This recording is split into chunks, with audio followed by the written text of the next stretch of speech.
What is the single most important problem facing Columbus right now, and what would you do to solve it? I think it's hard for me to just think of one thing that's very hard on Columbus today, because we have so many things going wrong for us as we have great things going for us. Ideally, I'd like to see a lot more affordable housing in Columbus. I think that's one of the main issues that we face today that goes hand in hand with homelessness and the crisis that we have in homelessness in the city of Columbus. So ideally, I'd like to address that by, first of all, addressing how much permanent supportive housing we provide to our homeless people, as well as how much are we doing to provide independent kind of living for the homeless in Columbus.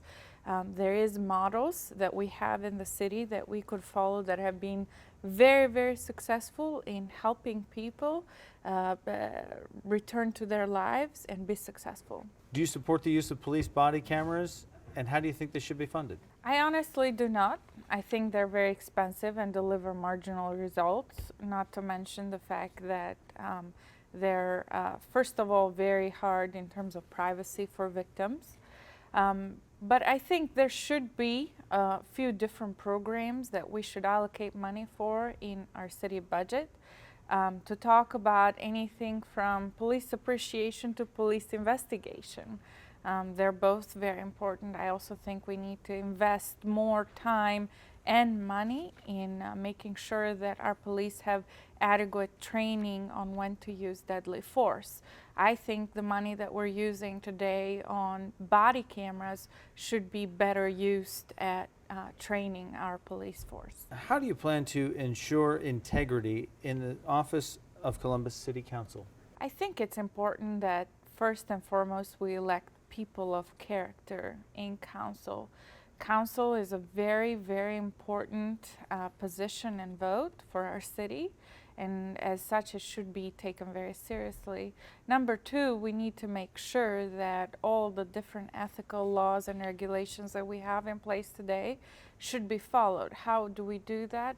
We make sure, first of all, that City Council is not monopolized. It's not one vote for everybody unanimously.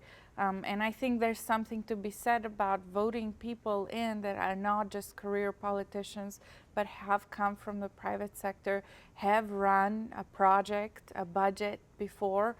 Those are all important things that ought to be taken into consideration when we vote people in office. What would you do, Besa, to encourage growth and development, and what specific area of Columbus would you focus your attention? It's important to, first of all, understand how much it means for a city to have public-private partnerships. They're happening today. They need to be happening more and more often. I think it's important that we focus on all the neighborhoods around Columbus.